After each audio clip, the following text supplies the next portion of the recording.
much the same crowd as this morning. Give or take a couple. First thing, we're recording, so it's only up here. So if you come up here and we can pause it if you don't want to be on camera or whatever. We're going to put it up on the website so that people that couldn't be here today will be able to see all the different options and all the features that the vendors have to offer.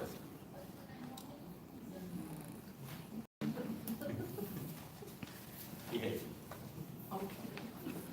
Again, we're here because of the climate where all of our voting machines need to be upgraded with a voter verified paper trail. So it's where we're at. We're looking for the best option for our county. There's other counties involved and they're looking for the same thing. This is just the first step. Information. We're trying to gather as much information as we can. Proceed from here. If you don't have any questions for me, I will turn it over to the experts. Clear Ballot. Thank you.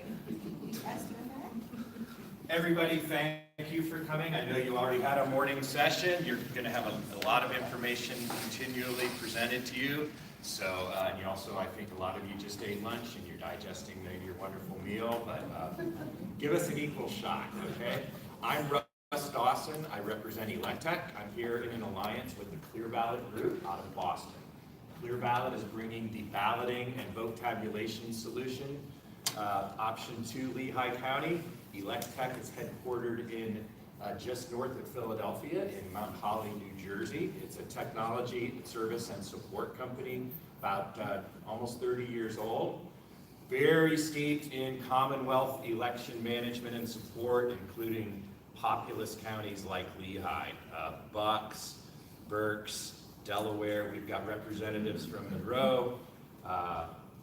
So we're not afraid of big challenges. Electech is also adept at scaling up and down, just like election officials have to do, whether you're contracting to have voting equipment moved or doing independent contracting with poll workers, scaling up, scaling down to meet the demands of each election.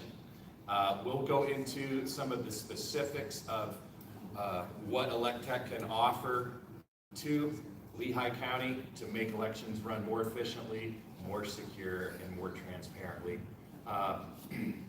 We're going to do some introductions as well. We've been blessed to have Electech's president, Matthew Lilly, join us today. Also our Electech's general manager, Patty Fowler.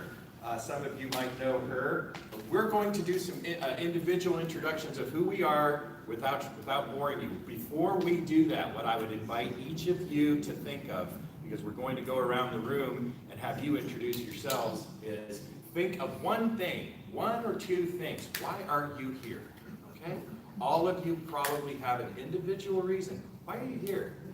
Because hopefully then we can take your interests, your motivation, and incorporate them into our demonstration and presentation. Okay? I'll go ahead and start. I have been in election management, product services, software, hardware, voter registration since 1990, since I was a much younger man. I love what I do. I bring passion. If you don't bring passion and a love of administering elections, whether you're on the government side, the technology side, the services side, or in terms of being a private citizen, you won't last very long, okay? It's just an esoteric solution or an esoteric business environment that you just eventually will lose interest in. I joined Electech not too long ago because of its alliance with Clear Ballot. I wanted to get back onto the ballot tabulation side of things. Anyway, I've got about 30 years. I love what I do. I'm thrilled to be here. We'll stick with Electech first. We'll get the Clear Ballot folks next. Y'all can introduce each other, yourselves individually, and we'll get going. Hi. Hi, everybody. Sorry for my lateness. A little bit of a parking snafu since I'm geographically challenged. So I am Patty from Electech, and so when I think to myself, why am I here today? Well, aside from that I was told to be here today, why am I here today is because I want to understand what you guys are looking for and what we can do to help you with that. Now, I have been with Electech for 12 years, and prior to that, if any of you faintly recognize me, I worked for Delaware County Elections for 10 years. Now, Delaware County is the 4th largest county in the state of Pennsylvania, and we successfully changed over to the DRE machine when we were all so happy to have to do that changeover. Delaware County did it in the spring election of 2006. And then upon the very successful integration of the DRE of 910 units over 430 polling places, I then had an opportunity to go on the other side with Electech, which is obviously the vendor side. And what has really been great for me is I never really got the vendor side. I get the vendor side now, and I get your side. And your side is, oh my God, how are we going to do this? You know, our timelines are ridiculous. The state wants us to do this, the state wants us to do that. And what we're able to do, and my function as it's really like an operations management, general management, make sure things doesn't fall through the cracks, make sure that we're clear on what you need, when you need it, and that we become part of the solution to your challenges rather than part of the problem, because you know you have plenty of those. Okay, so pretty much, so that's a little bit about me. My time here with Electech, so we can ramp up or down, as Russ said.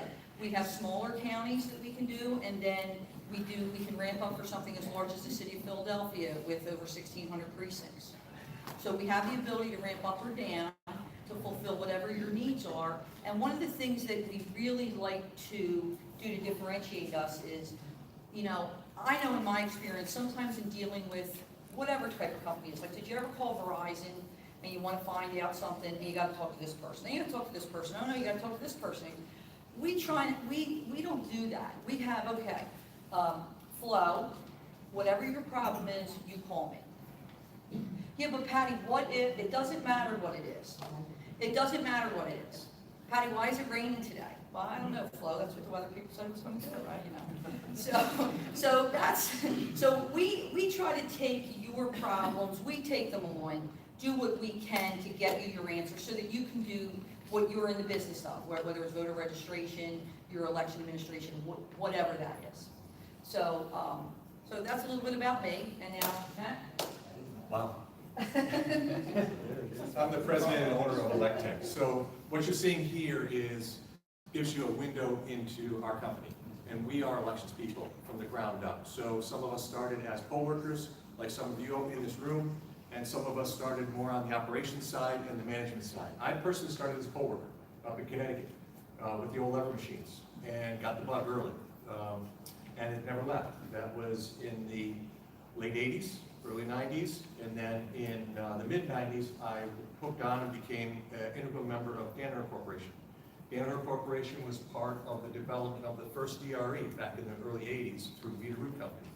The DRE is spread throughout the state of Pennsylvania, as well as 13 other states.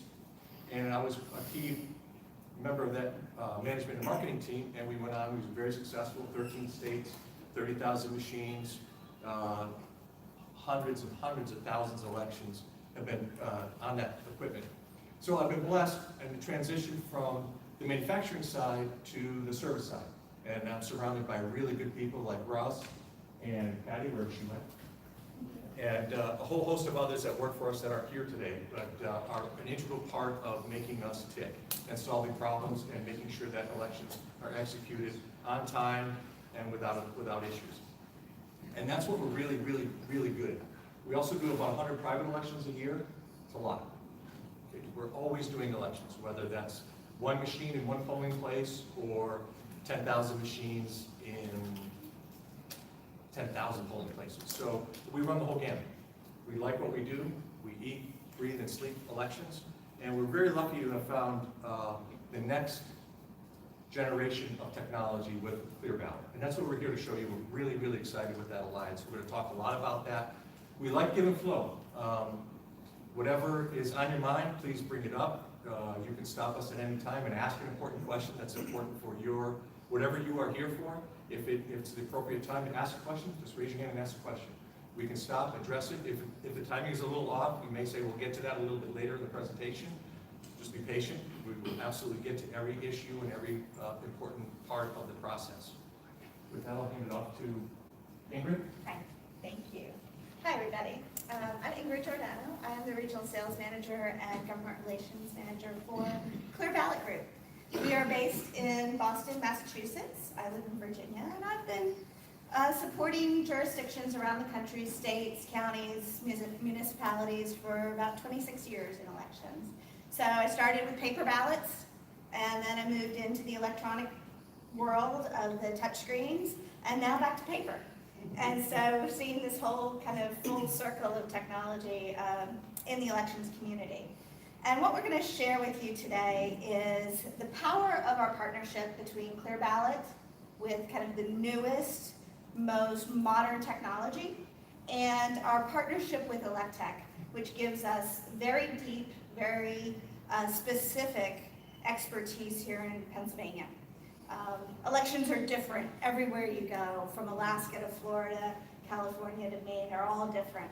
And so having a local partner to service local customers and know Pennsylvania elections is very important to us. Clear Ballot's a relatively new company on the scene. We'll talk about that a little bit more in a bit, but that's why this partnership is so important to us.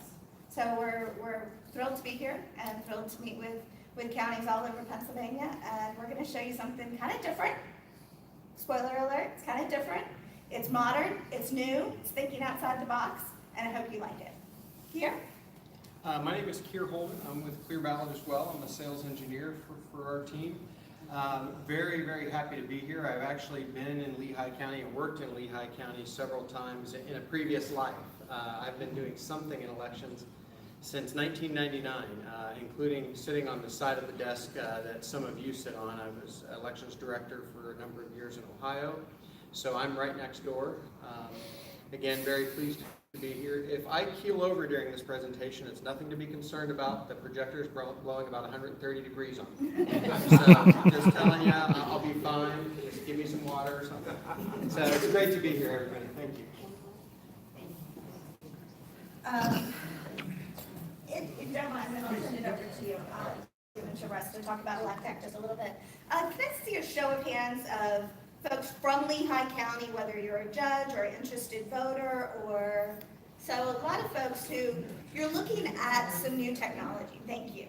You're looking at some new technology. Of course, you're used to the touch screens you've had in your polling location for some time, right? So it's good for you to understand what's coming, the changes that are coming, and ask the pertinent questions. We are going to have some time at the end. I promise we're getting somewhere here. We will have some time for folks to be able to, especially if you want to use our accessible ballot marking device and experience our accessibility. We'll be doing that as well. So a little bit of hands-on if you want to stay and do that. I won't be upset if you get, you find this a little tedious and you need to take a break too. Folks from other counties. Great. So we have quite a few. Awesome. Elections administrators and commissioners and folks from other counties. What you're going to see here today, again, this alliance between the two companies and a brand new voting technology that's really kind of different from everything else you've seen. I will encourage you, you're going to hear, we try to mix it up and everybody gets a chance to talk a little bit, and I'll tell you why. If you leave here and you're going to get fatigued after a while listening to various companies and vendors, if you don't remember what I say, that's okay. The people I really, really want you to listen to are Keir and Patty, because they both sat in that chair, that elections administration chair, and they understand what they need to run successful elections, right? I think I understand what our technology does and why it's a value to you, but I think it's really important for y'all to understand how it works best for the county, right? And that's why I want you to pay particular attention to that. I'm going to ask Matt and Russ to talk a little bit more about Electech. There are some specific things that you'll want to know, and then I'll go into Clear Ballot. We're going to show you, after kind of a high-level overview of our companies, we're going to show you our paper-based voting system and our ballot marking device for accessibility. We're going to talk a little bit about our kind of our superpowers, I call them, our software, things that are a little bit different, and of course Q&A, hands-on experience and all those types of things. So I want to talk about Electech a little bit. Before we do, and the group is more diverse and more numerous than we had anticipated. That's wonderful. This is a great venue to accommodate that. I'd like to start with this lady right here. Go down the room, serpentine. Introduce yourself. Where are you from? One thing you want to get out of this presentation. Is that fair? Yes. Thank you. Okay. You can stand, sit, whatever. Okay. My name is Roger Lawson, and I'm a judge for the 6th Ward, 1st District in Lehigh County. It's my first year as being a judge in the voting against venue. I've been voting since I was 18. I'm over 60 now. But what I wanted to know is basically, it's like we have a lot of seniors and they have a tendency to not be able to read the small print on some of the, the screens. And then they want you to come in, they want you to explain what this means and what that means. And sometimes it's kind of hard to explain what a word would mean if it's too technological for them to understand. So sometimes you need things in like what you call plain English or simple English, for some of the older people who come out to vote, because the young people ain't got time. But that's basically what I'm here for. I just wanted to make sure that, the seniors have their voices heard, because they sometimes get very frustrated by not being able to read small print. Gotcha. I'm Mary Inman from Delaware County, ordinary citizen looking to educate myself and to evaluate a presentation such as this if I care to go to the Delco Election Commissioner and recommend that they do a similar event. Excellent, thank you. My name is Jim Palmquist. I am a voting machine operator from Lower Macungie 2, the largest polling place in Lehigh County. I'm just interested in trying to understand the technologies that are offered and help facilitate the movement to new equipment.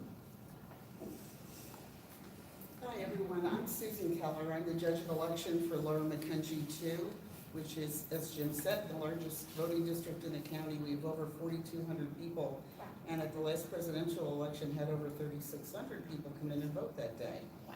So we have, I'm concerned about the time and training people, the voters, when I'm saying training people to come in and vote on this new equipment. So that's one thing, and having worked my real career of working in hospitals, concerned about security and identification and that type of thing.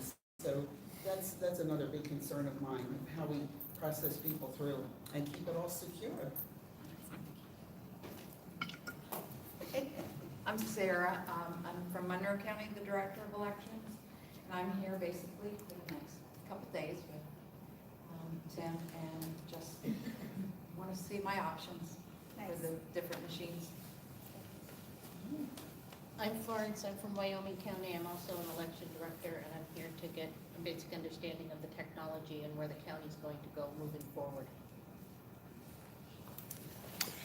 My name's Louis Shoup. I'm a security researcher and programmer for the past 30 years, kind of sort of specializing in election software and such.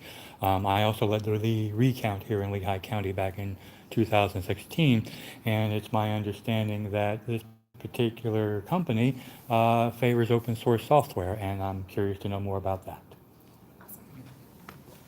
Hi, I'm the judge of elections for 11-4 here in Allentown, just to see how this can be easy enough for our voters to learn how to do voting machines. Hi, I'm Megan. I'm a judge of elections, and I'm just trying to see the difference between things. So, I'm Matt Shutter. I'm a judge of elections. Why am I here? I was asked to be here. And I would like to see election integrity and transparency in all elections. Gotcha. Hello, everyone. I'm Terry Harkins in the Lehigh County. I'm Tim's deputy chief clerk. I'm also all their poll worker trainer. So I'm here to find the best machine for Lehigh County. the easiest for the poll workers and the best for the voters. So we're just here looking at all our options for all of those reasons. That's it. My name's Andy. I work for Lehigh County. Terry's helper. Anything she needs, I'm there for her. I'm basically the facilitator of all the voting machines. Master technician, I would. But no, I'm just here to see the new technology and what we're going to work with. My name is Ron Keyser. I'm here from the County of Bucks, and tasked with just doing the technology review to kind of see where we're going to go with the. Great. I'm Heather McMullen. I'm also from the County of Bucks. I'm the database administrator, so I'm working on what we're doing. Dave, yeah, also from the County of Bucks here. Hey, Matt. Hey, guys. Oh, thanks. Because I'm like the business analyst, project manager for the IT side of it, and doing some tech work. Oh, great. Excuse me, so I'm Don Jacobs, I'm the Chief Information Officer for Bucks County. I'm also a Lehigh County resident up in North Whitehall Township, so I'm a dual purpose, wanting to see all the things that my home county could potentially do, and then also to help our commissioners and so forth come to a very well-informed decision on what they want to do for the successive election systems. I'm Dick Schmoyer, currently a resident of Montgomery County, and spent most of my life in Lehigh County, in Lower McCountry Township, part of it. And I'm here basically for two reasons, I guess. I'm interested in election security and what's available here, and more significantly, in the accessibility issues. Gotcha. I'm Jeanette Schmoyer, his other half, and I'm the reason he's interested in the access issues. As he said, we were Lehigh County residents for 40-some years, and it happened that where I voted in Lehigh County, the poll workers knew me and were very prepared and made it very easy for me to vote. And then we moved to Montgomery County, and I found over the 10 years we've been there that either they weren't trained or they didn't pay attention. The man said to me, well, you're the first blind person I've ever had. I was trained 2 years ago, but I haven't had to use it. So it's been very frustrating over the past 10 years. My name is Debbie Rosier. I work for Lehigh Valley Center for Independent Living, so I'm kind of here on a dual purpose. I am totally blind and use the accessibility. Just looking also for accessibility for all types of disabilities. Lehigh Valley Center for Independent Living works as a cross-disability organization, so it's all disabilities. Thank you. I'm Ray Murphy, and I work for a statewide coalition called Keystone Votes that's interested in making sure the legislature allocates the funds that election directors need to purchase secure and modern machines. I'm Matt Muncy. I'm the chair of the Northampton County Democratic Committee, and I'm very interested in the machines that will be coming specifically for efficiency, reliability, and most importantly, verifiability so that people have trust in the process. Awesome. I don't wish to be filmed, please. I'm not. I'm Nancy Myers, representing 11-7, full worker in Allentown. Mostly concerned with logistics and the flow of the day, especially in the fact that I did 3 jobs during one election, and in a very small room.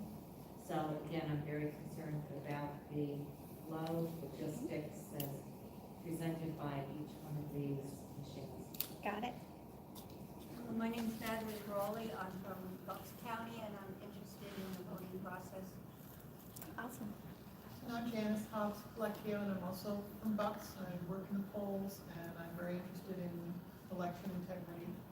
Awesome, thank you. Also, please don't fill me out. I'm Keith Wexler. I was a judge of elections in Berks County for about 10 years. Now in Lehigh County, I've been working about 3 years. One is judge of election, so I've seen 2 totally different systems. Right. Antiquated, more up to date here. You know, really, and decide where everybody else is asked, what's the next step? That's the next step, right? So, We got to do it. Yeah. Happy all, I would just, Thank you, thank you.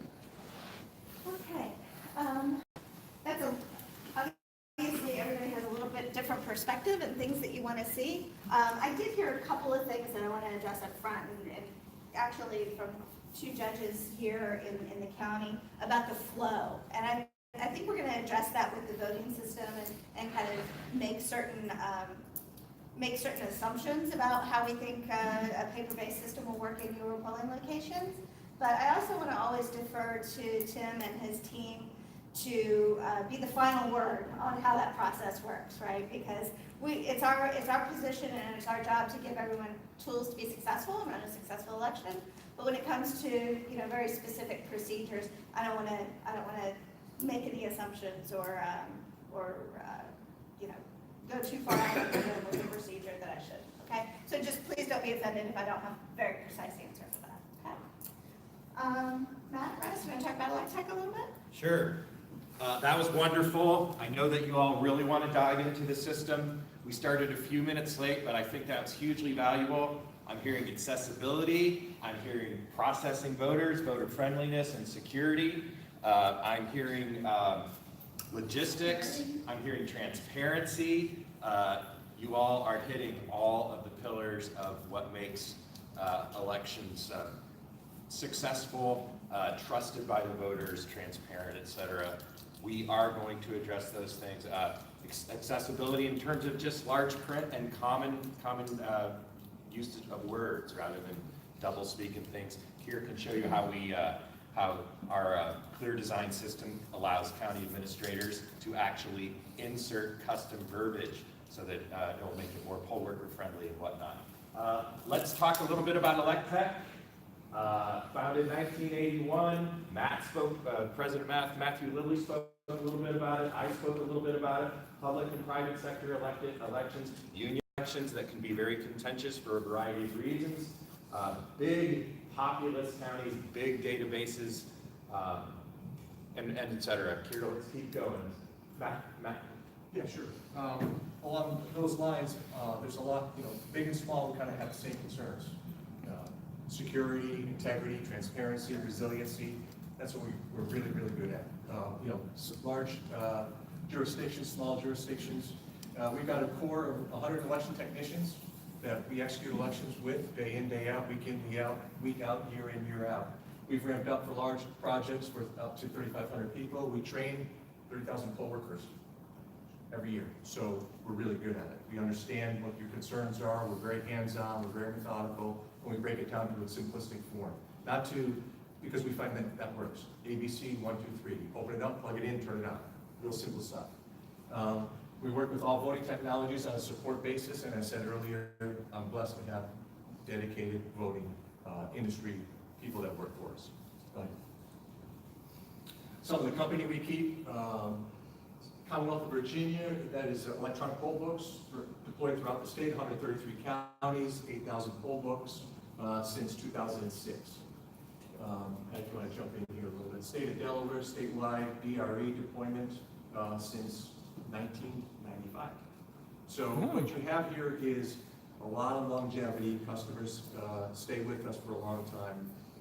I like to take a little bit of pride in that because we're pretty good at what we do. So, some of the private stuff, some of the private customers that we have, again, what's a key takeaway, everybody finds this really interesting. Every election, we learn something. Okay, we've been in business for 30 years. Every single election we've got, that could be something small that we take away, and we have a learned outcome that we apply going forward, but actually something big, and that we apply and learn and change and go forward. So we're always adapting, we're always changing, to the frustration of some of those that work for me. But it's important. It's important to always learn, grow, and adapt. Go ahead. So just so you know, the type of businesses we do, when we talk about some of these union businesses, we do that from start to finish, right? That's from there, they have a nomination process, you have a candidate petition process. And we do that all the way from beginning of nominations. We actually create their database for them. We get their machines ready for them. We train their election committee. Then we set up the machines for them on election day. We're there to help provide assistance to them as needed, and then we assist them also with their tally process and their reporting process according to what their requirements are. Keeping in mind that every union has different requirements. They operate under a certain international, but then they might have very different, unique requirements for themselves. So even though you're operating under the Department of State in Pennsylvania, there will be different processes you will want to implement in your county. A lot of that will be gauged upon the size of your county. So everything we have here today, you will each look at it differently in the size county you are. And perhaps Bucks County is going to do things, they might have a different idea about how to do things than Monroe County because of the difference in size. But all of these things we're going to show you today, it can be implemented successfully no matter what the size. I know Clear Valley, you do Seattle. Yeah, our largest customer is King County, Washington. King County, 1.4 million voters. So I would think all of you sitting here have less than 1.4 million voters. Philadelphia, 1.2 million voters. And with Philadelphia, it's a complete turnkey customer for us. So we do the WANs, the LANs, the security, the election night reporting, the web, all of those components that come up to comprise executing an election. We are 100% responsible for the routers, the switches, the servers, the computers, everything around election training, support, election night reporting, certification. That is a complete turnkey, and there are other customers where we just supply the equipment and support them on an as-needed basis. So we're comfortable in any role that works. Great, thank you. And that's why Clear Ballot really wanted to be a partner with Electech, because of the best-in-class service and, again, that expertise in Pennsylvania. So let me share a little bit about Clear Ballot with you. We are a relatively new company in the election technology space. And by new, we've been around almost 10 years. We started out as an audit technology company. And maybe some folks in the room, especially people who are very attenuated to security, transparency, have heard that there's a growing desire all over the country and new laws everywhere to have post-election audits to prove that the results of the election were accurately reported and to show that the voting system and the voting technology worked as it was intended. So we started as an audit company, and we were real successful in Florida and Vermont and New York and places where they're really aggressively going after audits. And by the way, Tim and other administrators could probably speak to this, but that will come to Pennsylvania. It may not be right away, but post-election audits will happen. So our system was, the foundation was built on our audit ability, and then our customers loved our technology, and they said, that should really be a voting system. And so we've made the adaptation over time to first become a central count or absentee in places in Oregon and Washington State. You see highlighted, we're about 70 to 80% of the jurisdictions and voters in those states use the Clear Ballot system because they're 100% vote by mail, which means everyone gets a paper ballot, they vote it, and they send it back in, and the county counts centrally whatever they receive. So that was our first step into tabulation. And then our next step was into the precinct-based system that you will see here, the polling place system that you'll see here. And so that's been kind of our progression and how we've kind of been introduced to the marketplace. We're very different. We are a software-driven company. That is, like I said before, that is our superpower.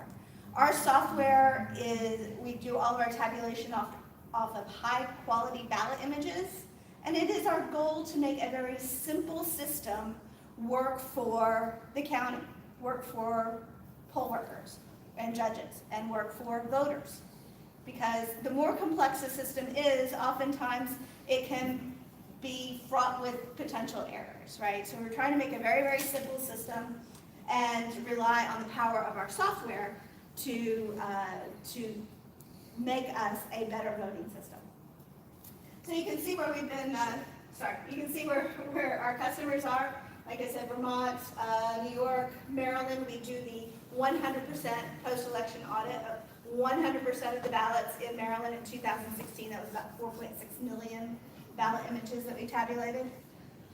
Florida, Colorado, Washington, and Oregon, of course, Wisconsin and Ohio too. Hopefully we'll have a Pennsylvania on the map here too. So that's kind of how Clear Ballot got started. We feel like we are a modern and secure voting system. I'm going to tell you a little bit about the things that you need to know. So we are a paper-based system. And that means every voter, whether they mark a ballot with a pen or pencil and feed it into our precinct tabulator, will receive a paper ballot. This is the official record of the election, right? If a voter uses our accessible ballot marking device, they will end up with the exact same ballot, same format, same look and feel to the ballot, but they will just use our assistive technology to mark and print that ballot, okay? All ballots in a polling location will go through a single scanner and be tabulated, captured with a high quality ballot image that is really the highest and best quality in the industry. We tabulate from those images, and then we would report that the totals back to the election central. Pretty standard flow. So we are a paper-based system. This is the verifiable paper record of the election. Nothing that you see in our voting system is ever connected to the internet. It's all within a closed network of equipment and computers, so nothing ever touches the internet for security purposes. And this is a proven voter experience, marking a paper ballot.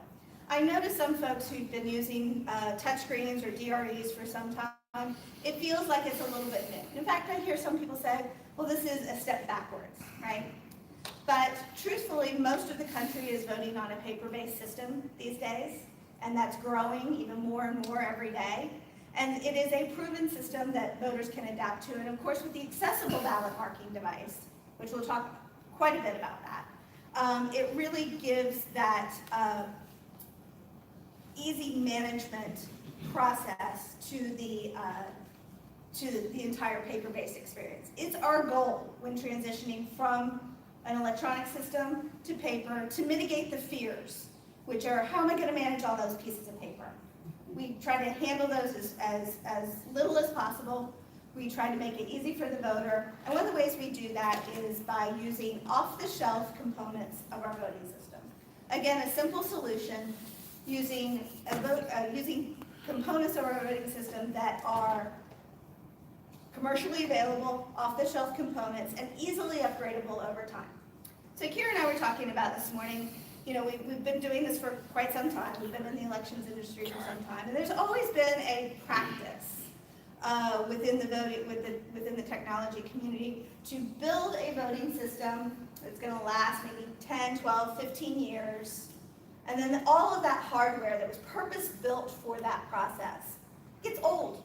I mean, can you imagine having a phone or a computer or a laptop or any of the technology that you use today? Can you imagine having that for 10 and 15 years?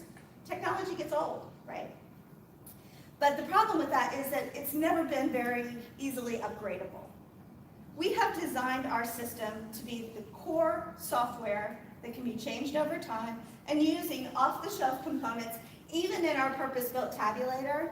The processor is an Intel processor, right? The scanner is commercially available scanner. So when Tesla comes out with like the best scanner ever conceived of by man in 10 years, that we would be able to integrate a new version of the scanner into our hardware and break that cycle of obsolescence that has burdened many counties all this time. Because it's a huge investment. You hate the idea of having a voting system that you invest potentially millions of dollars in, and then in 10 years have to throw the whole thing out and start over again. We're trying to break that practice. Again, by using software that can be updated over time. If a law changes, if there's a new requirement, that's something that we can do and go through a certification process at the federal level and then at the state level, and keep that voting system modern and fresh over time.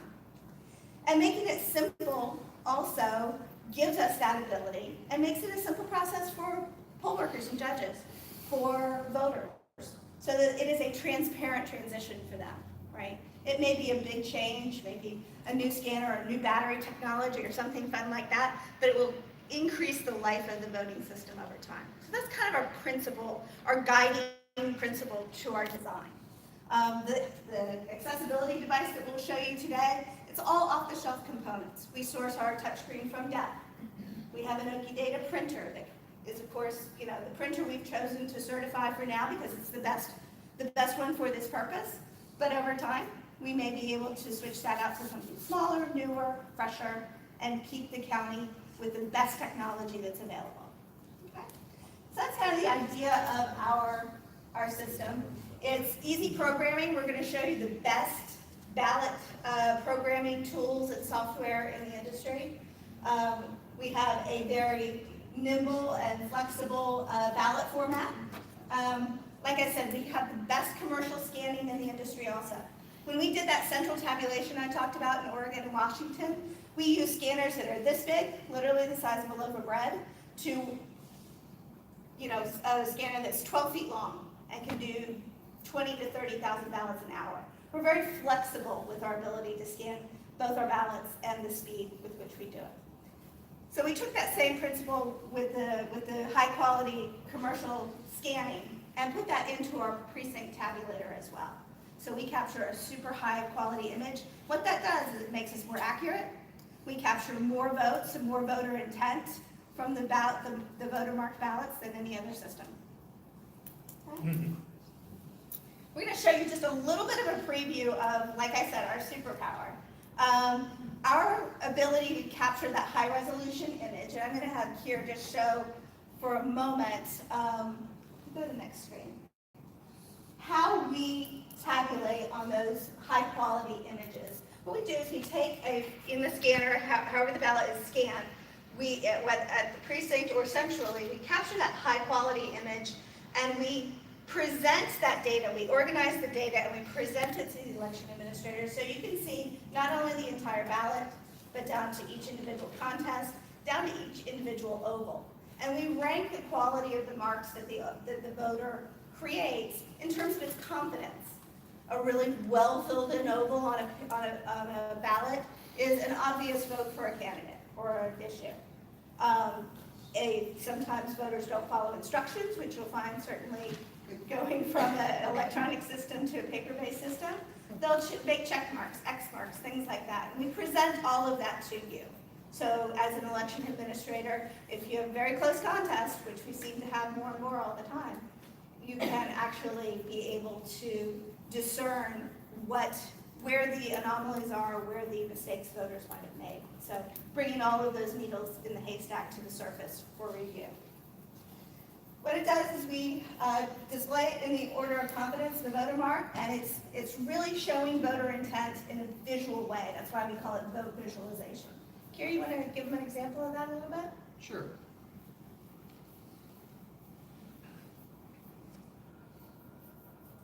So Ingrid, talking about vote visualization, that is so new and so different than anybody has ever seen or done. We like to show it to you at the very beginning of the presentation and just kind of give you an idea of what we're talking about. So when we refer to it later throughout the presentation, you have an idea. So if I look at George Smith here, and you might not be able to see that very well, but he's our top candidate. He's got 105 votes, and we can show you those votes just by clicking on them. And these are the votes for George Smith. If I hover over one of these ovals, we can see the whole race box. So when we speak of vote visualization, this is what we mean, visualizing the actual votes for a candidate. There's a ton more that our software gives you the power to do, and we're certainly going to dive into that later. But we just wanted to give you an idea. So you can see the quality of the image there in that race box. It's the highest in the industry, 200 DPI grayscale. Actually meets federal records retention requirements. And you can see even more of that by looking at the whole ballot. So I'll just click on this oval and show you the whole ballot. So we're going to talk a lot about this today, but just know when we talk about vote visualization, that's what we mean. Actually visualizing the voter's intent on the paper ballot. That good, Ingrid? That's great. Perfect. Okay. Oops. Oh. Okay, let's talk about a little bit about the architecture of the system. To all voting systems, there are several components. There's the administration components, then there's what the poll workers and the voters use out in the polling location, and of course there's the tabulation piece of it as well. We're going to talk about how those things fit together, and then we're going to show you a little bit about each one of them. So we start with, our system is called, our company's called Clear Ballot. We're going to clear you to death here for a second. Our entire voting system, or our suite of products, is called the Clear Vote Solution. We have a Clear Design ballot design software platform. Like I said, it's very modern, very fresh. It's a browser-based design. I'm going to let Keir give you a little bit of a tour of that. For folks who work in the polling location as judges or even interested voters, this is the part that happens behind the scene prior to Election Day. This is how the counties design the ballots that are used on Election Day. And realize the flexibility is we feel like it's very robust. We do a lot of fun and neat things with our ballot design, but ultimately it comes down to what the county and the state is allowed to do is what will determine how the ballot ultimately looks. There's very specific code and rules that goes into the ballot design. So we'll talk about ballot design. Ballots are Clear Design. Clear Design then generates two different types of export files. One feeds into our precinct scanner, which is the Clear Cast unit, and that is a ballot definition file, because somehow that machine needs to know how to read the ballots that were designed by Clear Design. Does that make sense? Okay. Then it generates another file that goes to the accessible marking device, which we call Clear Access. And that is the information that tells this system, that ballot marking device, how to present an accessible ballot to the voter using that device. Okay? So whether the voter fills out a piece of paper, a paper ballot, and feeds it into the scanner, or uses the accessible marking device that goes into the ballot, goes into the scanner as well, both of those, all of that information comes together in our Clear Count tabulation software, which you saw a little bit of a preview of. Once all the ballots have been scanned, then we are able to present those results in that very visual way. And the reason that's compelling and important is because it's really organizing the data. It's giving a transparency to the results that before now has been pretty much non-existent. Ballots go into a scanner and then totals come out. And that really doesn't tell you, the interested judges or even the interested public, how that math was arrived at, right? So our Clear Count software really is the best in class of that tabulation software. So that's our architecture and what we're going to be showing to you. And we will start out with Clear Design. This is, like I said, it's a very fresh and modern ballot design software. It's browser-based. Here's going to show you some of the important features.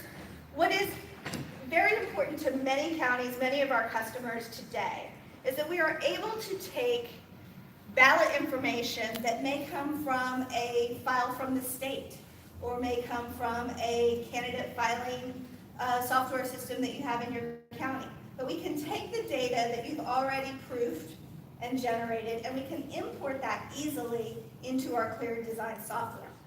What that does, that eliminates excessive data entry and redundant data entry, entering the same contest information, the same candidate information in several different systems.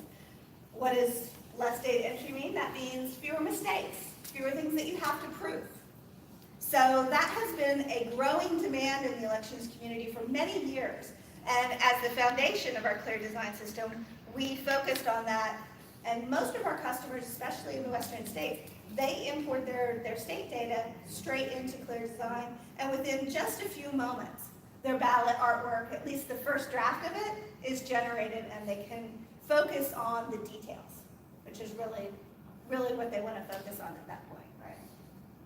Very flexible. Keir's going to show you that we can do, of course, we're going to demonstrate to you an 8.5 by 11-inch ballot today. That's pretty standard, but I feel like there's more ballot content sometimes in Pennsylvania than in other states, so it might be 8.5 by 11-inch, it might be 14-inch, 17-inch, 22-inch. I even have some folks in New York doing up to 30-inch, right? We do support ballots that have the stubs on them, which is required in Pennsylvania, right? So a very, very flexible ballot printing. We can also, and Kira will talk about this, if you have just one contest, one question on the ballot in a special election, we could do a 6-inch ballot. And we can save the county money on printing and postage and all of those types of things by having very flexible ballot designs. And we can have all of that data go into the system and generate different kinds of ballots. Maybe ballots for military and overseas voters. Same content from the same database. We could have it for special needs voters who maybe need a larger print ballot. Or, as Keir talks about quite a bit, 17-year-old voters in Ohio get to vote on some things but not others. So we can have very, very flexible ballot design and flexible ballot formats. Did I steal all your thunder here? Most, but that's all right. Okay. Tim? Can all those different size ballots be scanned into the same database? Absolutely. I'll talk about that, for sure. Go ahead. Why don't you show them a little preview? Okay. Okay, so I'm going to blow away the presentation and open up Clear Design. This is going to have me log in again for security purposes. I'll just butt in one more time. I realize that this software never touches the internet. It's only within the Election Administration Office. It is password protected and credentialed so that all activity is logged and all of the tasks that you'll see Keir give an overview of will be all based on credentials and passwords so that obviously in a secure environment, it would never be available to the public or to anyone else. Yes, sir. So on that note, can we buy the turnkey solution that's got the entire, assuming some type of a prescribed local area network that's just isolated by itself, we can buy that from you? Absolutely. And then full instructions on how we would then carry data from that over to the internet? Yes. Okay, good. Yes, sir. Do you have a modem in your computers? No. Very specifically, our system is hardened and certified by rules prescribed by the voluntary voting system standards at the federal level, and then for Pennsylvania also, which requires no outside connectivity. So Yes? what you're accessing now, is this the server or is this web-based? Is this your browser? Yeah, we actually use Google Chrome, but it's all internal pointing. And I'm actually running on a virtual machine because I'm just using a So laptop. technically, this would be pointing to an in-house server. Exactly. So it has to be plugged into a network. It does. But an Yeah, in-house it's network. a closed That- network. That would be that closed one that we would buy. Yes. That's turnkey, right? Yes. Right. They So, don't have part of the certified. so I'll actually start there and tell you, you're gonna notice that I am working in a browser environment. It's Google Chrome, but it's all internally pointed. It's not pointing to the outside world, so that's important to note. This is our main Clear Design screen to start out with. This is something that we could literally spend a half or a full day in. I know we have a variety of people in the audience. Some of you are going to care more about this than others. So I'm kind of going to do a high-level overview, but if there are questions, I'm certainly happy to answer them. And if counties individually want a deeper dive sometime, we can come into your office even.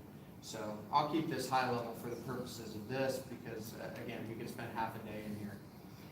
So this is the main design screen. Geographically on the screen, you'll notice our menu on the left. You're going to see that change based on where I am. And I'm going to make this a little bigger.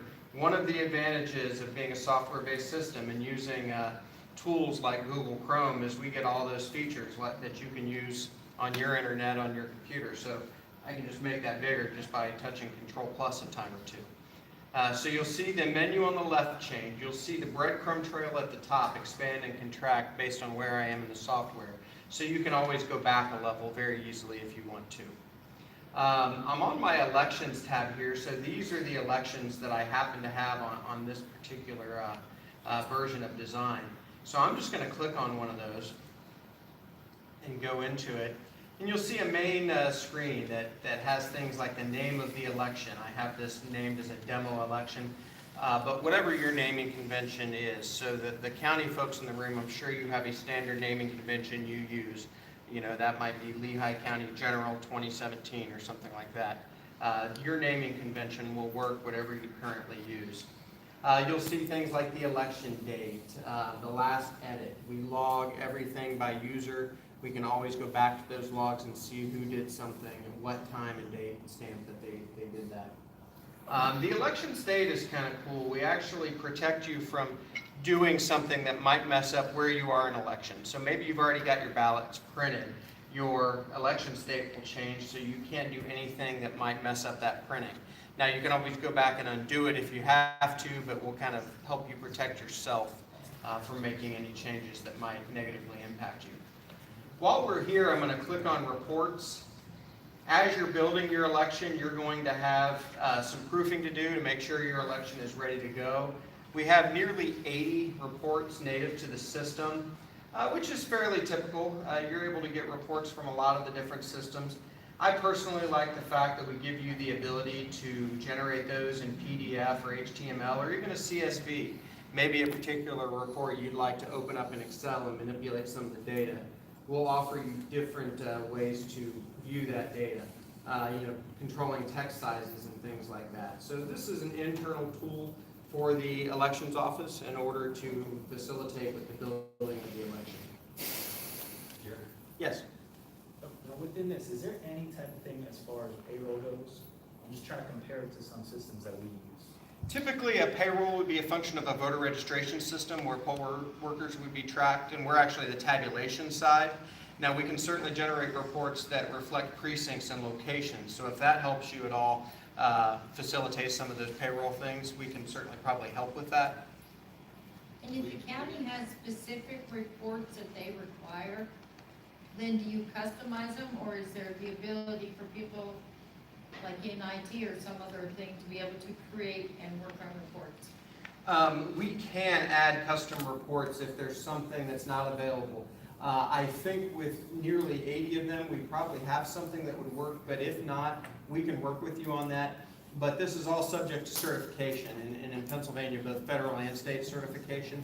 So definitely it will be a process to go through that. It wouldn't be something we could just do on the fly, but we're certainly willing to work with all of our customers if there's a report that would help everybody to add that. And Ingrid will probably talk later about our approach to certification, and I think that'll come. The reason I'm asking is typically, we're Bucks County. We'll get a call, or the elections office will get a call from the fifth floor. Can you get me this? Can you tell me this? Right. And so would you guys be able to go then pull that for our Board of Elections? No, we would make that available to the Board of Elections to generate yourselves. So there's two different types of reports. What Kier's showing you right now is kind of the ballot design reports that are available, because with all ballot design, there's a lot of proofing, right? Getting it perfect. So that's a little bit what you're seeing a preview of there. But then there's also, and probably what the public is most focused on, is the election night results. And that is another piece of it's actually in our tabulation. If you remember my little components there, that's in the tabulation software. And we have different formats, and we make those very, very, very flexible and customizable. So whether it's a PDF with very specific information down to a precinct result, or if it's an export that goes to the state or the local news agencies, we make all of those things available to you. So we'll talk a little bit more about election night reports also. And one more thing about election judge, poll worker reports, a lot of that functionality is now supported in electronic poll book software. Electech does offer an electronic poll book. I know that's not the focus of today's meeting, but that's another area that's really flowering within the election technology world. We'd love to be able to talk to you about that sometime later. Yes, So, sir. yeah, that'd be great if we can talk about that. I'm in Bucks County here. The reason we're kind of dragging you over that way is because we have a lot of organic things that have taken us, and Matt's well versed in our world. But we have a lot of organic things that we've written and have patched together to make a complete system, and we'd like to go to a universal complete solution. Yes, sir. Right, exactly. Okay, jumping back into some ballot design stuff. I'm just going to go through a few of these different menu items, show you a few different things, and then we'll actually look at a few different ballots. Does anyone here support multiple languages on their ballots? Okay, great. I actually have this particular ballot built with English and Spanish. One of the things that we're able to do, leveraging the browser environment, is we can export single files of languages, all of the messaging that's on the ballot, and we can actually take that to internet-connected machines and use online translation tools to make that translation pretty easy and pretty quick. I don't know a lick of Spanish, and I added Spanish to this ballot in about 10 minutes. So it's something that we can take deeper dives later in that, but it's a pretty cool thing that we can do because we're in the modern technology and the browser environment. Voter groups. As a matter of fact, I'm going to show you this real quick. And as I look at voter groups, you can probably tell you guys might refer to these as political parties, right? As parties. So I'm going to take this opportunity and actually back up and show you something that makes our software unique. If I go here to localizations, we developed this software certified at the federal level that needs to really operate in different areas of the country, right? I'm going to look up voter groups here in localization, and I'm going to open that particular thing. And I'm going to say, we're in Pennsylvania, we don't use the term voter groups, we actually say party instead of voter group. I can save that, and then if I go here to my elections and open up my election, notice now instead of voter groups, it says parties. And if you can't see that, I can make it a little bit bigger. So we give you the tools to make our software fit your business rules. We don't expect that every piece of terminology we use fits your business rules. So we give you the ability to tailor that. When Ingrid and I go to New York, we don't dare walk in there and talk about precincts because, as I was told, that's not the way we do our elections, that's the way we do our police. So we can change these things to fit where we are geographically. So that's just a small example, changing voter groups to parties. And from there, I'll move on. I've actually got 6 parties plus a nonpartisan group built in this election, just to show that we can do a lot of different ones. We could certainly have more here if we wanted to. District categories, for those familiar with elections in the room, these will look familiar. We might have city districts or school districts or different state house districts. This is where we would add those. And even more specifically, we have different state house districts, in this case the 14th and the 25th. So those will look familiar to a lot of you who have built ballots before or worked in election databases before. Precincts. I've got this pretty simple here. I've got 6 precincts in this particular election. You'll notice Demo City 1A and 1B. These certainly would fit whatever naming convention you use for your precincts in the room. Contests. I happen to have 5 contests on this ballot. 3 of them are candidate contests, 2 of them are issues. I'm going to open and show you a couple of different things about this. So I'll just open this first one and show you a few different things here. First of all, everything about your contest, what type it is, whether it's a candidate or a question. For a candidate race, it's important what's the vote for? Can you vote for 1 or can you vote for 3? We have that here. A couple of things I want to be sure and point out. First of all, this is all rich text editing. So if you can build a Word document, you can build the candidate and the race stuff. We can certainly take imports. We don't force you to code in HTML, but I always like to show that if you want to access the HTML, you can. And we'll show you that build in HTML. I also want to point out the words inherit in different places. If I go over here, you'll see another one. If I go to the layout screen, you'll see a ton of inherit words. And I want to very quickly explain what this is. We give you a global place where you can set all of your global settings. So if all of your candidates are 12-point font bold, you can tell the system that, and then you don't have to individually go in and set that for every single candidate you enter. So whenever you see the word inherit, it means it's taking that global setting from that place where you set everything up. I like to show that and then open one of my issues here. This is just a school issue that I actually took off of a ballot in Ohio. And in this particular type of issue in Ohio, and I don't necessarily claim this applies here, the purpose of the issue has to be bold and double the font size. So while I have the inherit stuff telling this exactly how big I want it, you can certainly do one-off things in the middle of an issue if you need to set things differently for different things. So the inherit works for many of your settings, but then you can drill down and set things individually for different text. Headers are precisely what you think they might be. Every paper ballot has some sort of header. You'll see some up here later. This happens to be our main title header. I'll point out a couple of different things. First of all, we can do graphics. So if you need signatures on the back of a ballot or something like that, we can do that. I happen to have our company logo here on this ballot, but if you wanted to put your county seal or something, we can do that. Notice the what I call a macro over here. This allows you to put variable data on your ballot. We have probably about 90 different types of variable data that can be added to your ballot in different places. This particular one ensures that the precinct and split name are going to be on the top of every ballot.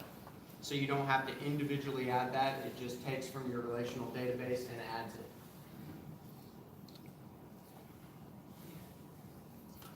Things like your, my glasses back on here.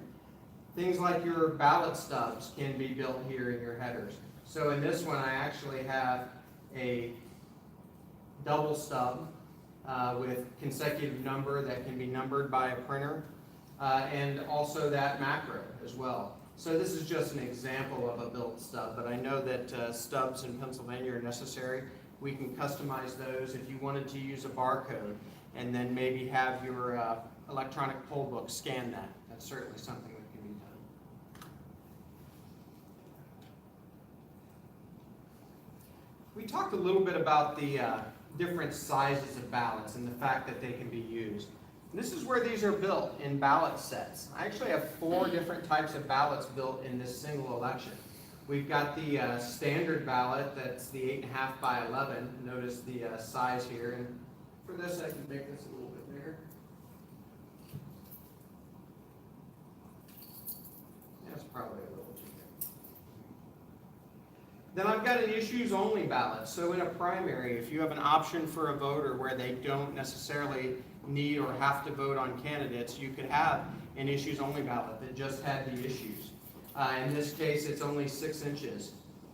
So if I open this up, you'll see the way I did that is I just told this ballot set, I only want you to have these 2 issues on that ballot. And the system will do the rest. And I'll show you some of those ballots here in a moment. We have a 17-year-old option. I'm not even going to go there. This is an Ohio thing, and I'm not going to make you live that nightmare. We also have a large print option. I heard somebody over here talk about some people that might have a need for a larger print ballot. I've actually got one built in this particular election. And with that, let me go over to these ballots and show you a couple of things. But Tim, to your question, all of these ballots, regardless of length, could be fed through any of our scanners on election day, running the same software, one right after the other. So let's go to a couple of these ballots and show you a couple of things. So again, I'm working in a browser. So some of the election management systems out there, you've got to close down different modules and do different things, do some generation stuff. I can just open a particular ballot in a new tab, and then I can just go and open that up. I can go back and forth anytime I want. So we try to make it very convenient for you. I'm going to make this a little smaller, show you a little bit more of this ballot on the screen. If you notice, this is a WYSIWYG design, meaning if I want this footer to maybe stretch all the way across, I can do that right on screen. If I want this issue to drop down a little bit, I can do that. So helps you, gives you flexible ways to lay out your ballot. Maybe you're straddling the line between a 17-inch and a 14-inch ballot, and scrunching the instructions up a little bit will help you. We'll give you that ability. Back to talking about the browser-based design and the modern architecture of our software. I want to show you, if I look at this U.S. Senator here. Let's say I'm proofing my ballot, and I say, you know what, I'm supposed to have periods there in U.S. Senator, and that's incorrect. I can go back to my main design, go over to my contests, I'll open up my editor, drop down here, and I'll just quickly add my periods there.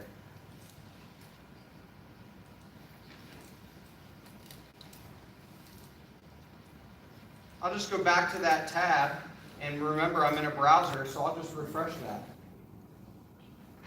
And just like that, I can see my change, everything I just did on the ballot.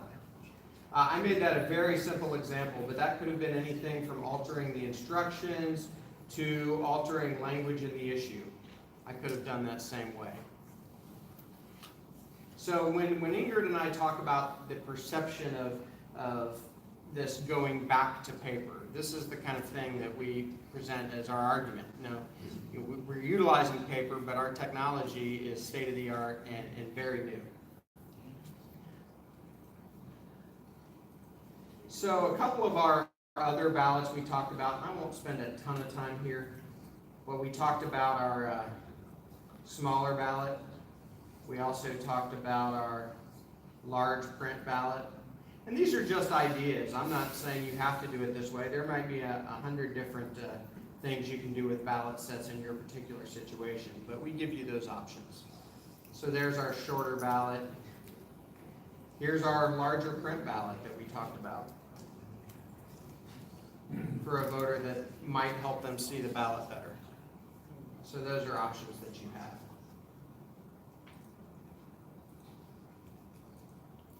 The other thing we give you the ability to do, I'm just going to open this quickly. Having been on your side of the desk, I've programmed elections, and this is the fourth software program that I've programmed elections in. One of the things I always noticed is you can only get to a certain point sitting in your programming chair, and then you have to start getting out equipment and start loading it and looking at your ballot there. So one of the things that we do is we allow you to even look at your accessible device sitting right in your programming chair. Of course, you have to lay out your ballots first. So this will take about 10 seconds maybe. This is going to allow you to then proof your accessible device without necessarily getting out that clear access unit. Okay. That's probably pretty meaningful for anybody from Lehigh County. Yeah, I like that. Currently on your TSX machines, obviously, you have to get a machine out, and you have to program it just to see what that ballot interface looks like. I've gone back and forth just to fix a header, I couldn't tell you. Yeah, Right. absolutely. I have a question with creating the ballots. So Sure. I'm just trying to link this to how we currently use Electro. I know our election team, when they're creating some things as far as the ballots, they shoot it up to the FTP site, and Patty and crew or whoever over there looks at it, corrects things. Does this eliminate that? Is there still, like, when you're on that server, do you have to? I've been thinking about that a little bit in our conversation here. So because of that partnership with Electech, we're really going to be offering counties two different options. And probably a third one in the middle, which would be a hybrid. And I'll let Patty talk about this too. But, in talking to counties around the state, we've had some folks say, I want to be in control. I want to do my own coding and programming. I want to be completely autonomous, and, that's what I want to do. And that's fine. And that's what Clear Design's designed to do. And then there are other counties that are going to say, you know what? That's one more task that I don't want to have to deal with, in preparation for the election, and I want Electech to provide that service. And by the way, it's a little bit of a cost savings to smaller counties that don't want to purchase the software. I'm just trying to kind of eliminate any kind of outbound traffic? Sure. Outbound traffic with, I'm As sorry. in you're shooting go two sideways to FTP. In Um, preparation. I'll let you talk about that a little bit.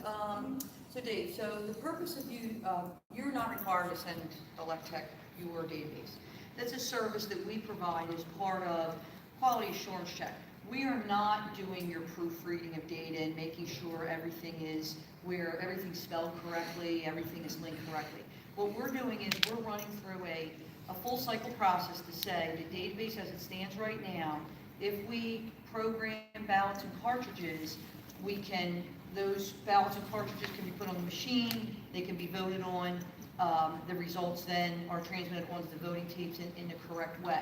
So that's all we're doing really at that juncture, right, prior to pre-material, right, pre-ballot and cartridge, and then pre-election. All we're doing is making sure that the database, there's no glaring issue with the database that would prohibit it from going through the full cycle, which is reading all the cartridges and producing your reports on election night. So, yeah, there's two components to that. The pre-election logic and accuracy test before you actually deploy your equipment out for the election.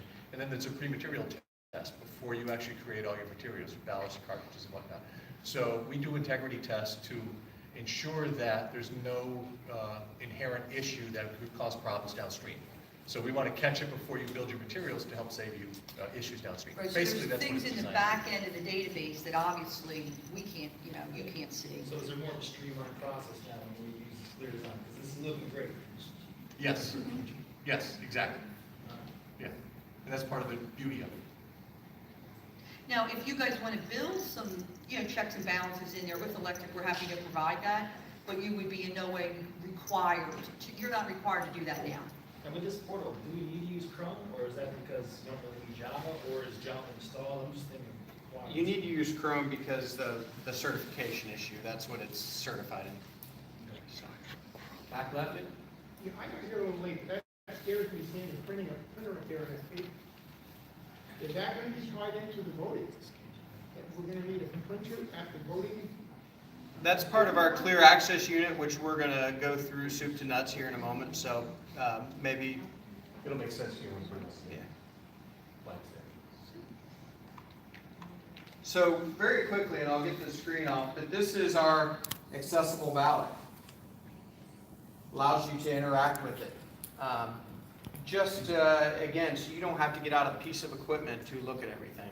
If you see scroll bars, it's because I'm using a laptop screen and it's different orientation than it would actually be.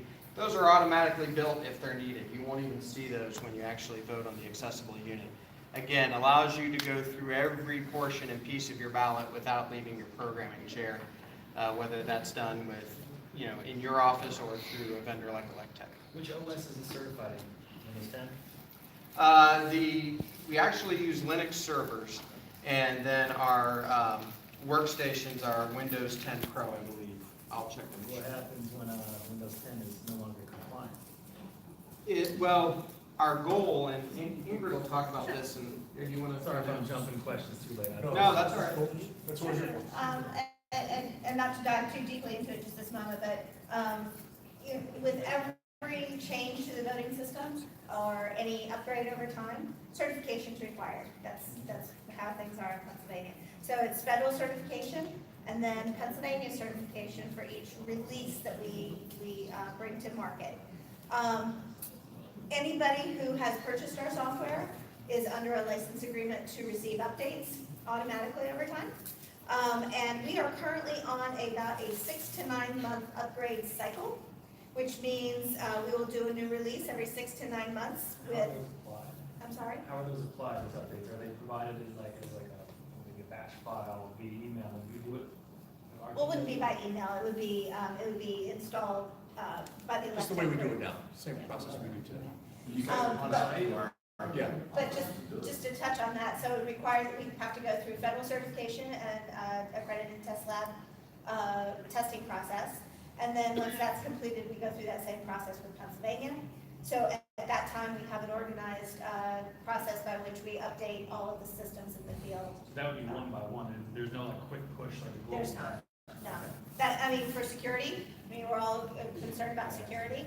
That can't be anything we can email or push out electronically, right? And it's a hardened system, and so it's not connected to the internet. And so you couldn't, if you sent something to you, you couldn't install it. I know you guys are gonna touch it, but how does that ballot you created get onto that tablet? I'm Yeah, gonna we'll talk about that right now. Don, did you have a question? I do actually, thanks, Matt. When something, one of the things that you talk about in the beginning that I'm very, very interested in is the ability to use COTS equipment. So now scanner breaks, you can put a new scanner reader in there or what have you. How do we know that the stuff that we would put in there would be the appropriate equipment, that it's certified or not certified or anything? And then like if we were to load something and want something else, would we go through you for that? Or if like that tablet breaks and we get another one we want to load on, how do we know? Where do we get the source? You would go through Clear Ballot and Electech for that process, right?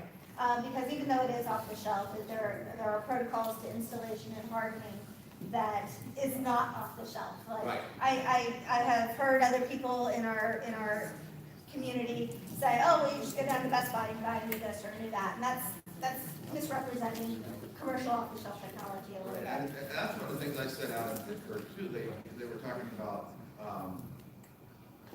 buying new equipment and the rotation, the constant refresh of equipment moving forward.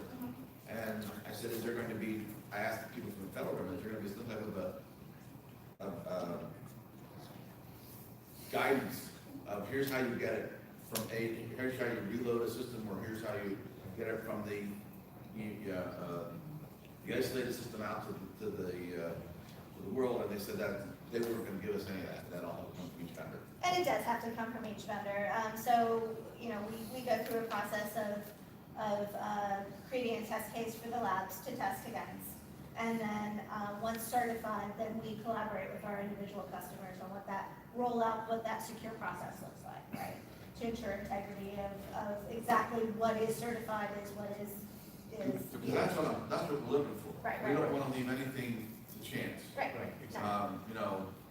67 counties could do it 67 different ways under best efforts, but if it's not the most informed way, it's sure messed up. Well, and that's in your service provider's best interest as well. And, both Electech and Clear Ballot take the position of, it's our responsibility. We are charged with making sure that our customers are only using what's certified and approved federally and in the state of Pennsylvania and Commonwealth. So, it's in our best interest to help control that process. Yeah, and the scenario was, she painted the scenario perfectly. You don't go down to Best Buy and buy a Dell laptop, plug it in and it works. That's not what off the shelf really means, because you've got to wipe it clean, you've got to lock it down, you've got to harden it. So all those processes is what Clear Ballot and Electech provides, and then that says, okay, it's gone through the certified process to lock it down, harden it, it is secure, now it is ready for use. But the flip side of that is a purpose-built piece of technology. Yes, it comes in one variety and one flavor, but it's never upgradable in time, right? Well, and so it's the thing that's coming to my mind, excuse me, is the way NASA used to do it, where they spent $40 million building a video camera and then realized they could use the Sony for $1,200. So I think we're getting somewhere. And that's very much what I was trying to say at the beginning, which is, this is a complicated solution overall. It makes more sense. Think in terms of our everyday lives. We use software to accomplish things that we used to do through hardware, purpose-built solutions. More and more all the time. That makes these little contraptions in our hands so powerful, right? And so we're applying those same principles to how can we do that with elections, increase security, and increase the functionality, yet not put our customers in that broken cycle that says, just buy this, deal with it. I know some counties in California who are using systems with Windows XP installed on their servers, which isn't secure, right? So, within California, but that's kind of our overall goal. But thanks for pointing that out. Yeah. Kira, do you want to show that zip file? file looks like. Yeah, I already opened it while you folks were speaking. We had a question here, okay, we're done programming, what happens next? In a single action, we create a file, and I already have it open here. The things it has in it are your ballot PDFs that can go to a ballot on demand system, can go to a commercial printer, can go to your in-office printer. We also have a BDF file, which Ingrid talked about earlier. It's a ballot definition file, and it tells our scanners how to read and tabulate ballots. We also have an ADF, which is an accessible definition file, and it tells our ballot marking device, which we will demonstrate here shortly, how to display and in turn create a marked paper ballot for somebody who might need to use that system. And the other thing it has in it is an actual backup of this whole election. And I'm going to close this very briefly and show you this file on my desktop. So everything in this zip file is everything you need to make your election run. You know that this artwork goes with this backup, which goes with this BDF and this ADF. So it's all in one place. Doesn't mean you can't go make a change and then redo it, but you know when you get to that final step, you've got everything in one spot. For anybody who actually handles the programming and the installation and the testing and the preparation for each election, you know that can be a real challenge in version control and the data that you generate. So that's an important thing. Absolutely. For those of you that don't import your data, or do, I don't know, currently, I know a lot of our customer base, they have templates. That can save you some work also on the front end with your ballot, where you can input certain information that is constant, and then use those templates over and over again. One last thing, Ingrid, if you don't care.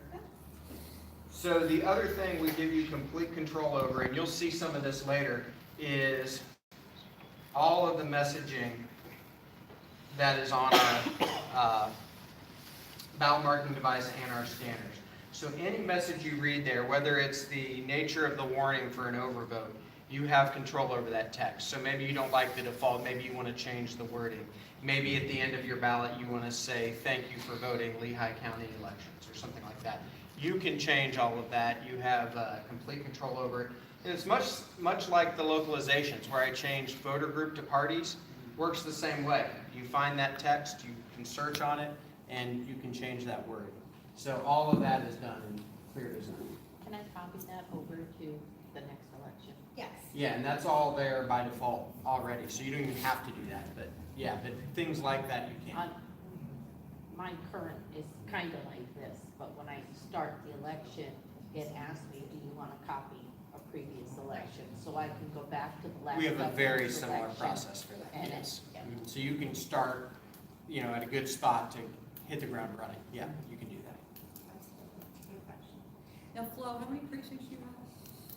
How many precincts? Yeah. 29. Okay, so for some of you smaller, or that have less precincts, not saying that would be you, for those election directors, there is an option for you to have Electech design the ballot for you and do the ballot printing for you, if that was something that was that financially would save you some money. I'm not saying your number of precincts, but you could, for that ballot design portion, say, okay, let's not go with that because it's going to be cheaper and more financially responsible for us to say, okay, Electech, you're going to, you'll build our ballot design and you'll print our ballots.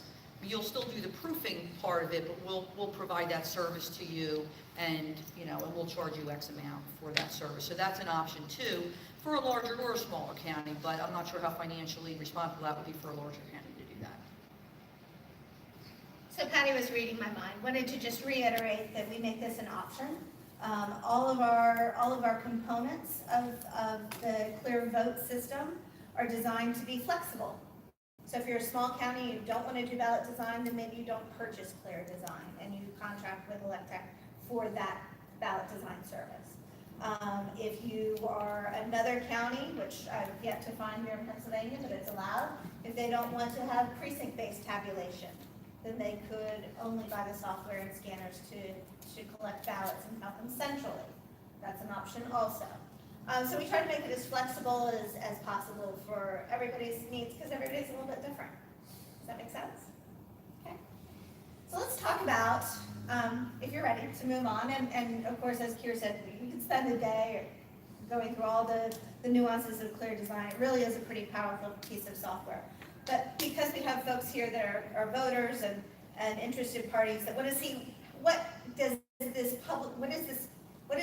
voting system look like to the public, to judges, to the voters. Let's talk about the two components that we have here on the table, which is the tabulator, the precinct scanner, and the clear access device. So we're going to start with the tabulator. It is the only, when we say that we use off-the-shelf technology, the housing of the clear cast unit is really the only piece of it that we have made for that purpose. As I said before, the scanner is commercially available and can be upgraded over time. The processor, all of the battery, the printer, all of those things can be upgraded and increase the life of the voting system over years, literally, and then kind of breaking that cycle of obsolescence. We designed it to be very compact. We designed it to be very portable for jurisdictions that want to have maybe judges deliver it to the polling location instead of having the county responsible for that and going out to each polling location prior to the election. So you'll notice that it looks a little bit different. It is a tabletop design. You know, a lot of the systems that you'll review have something that looks like a great big trash can. We can offer that too.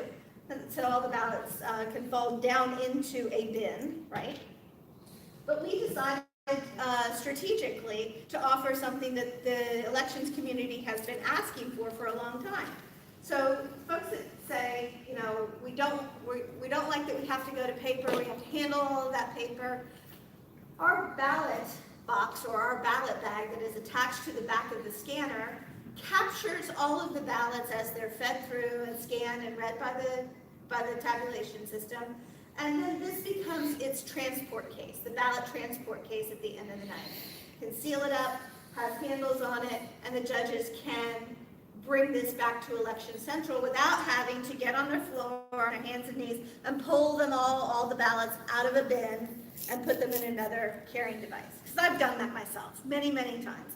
And you get down there and it's, you know, hundreds, if not thousands of ballots. We have the couple up here up front talking about how big their voting location is.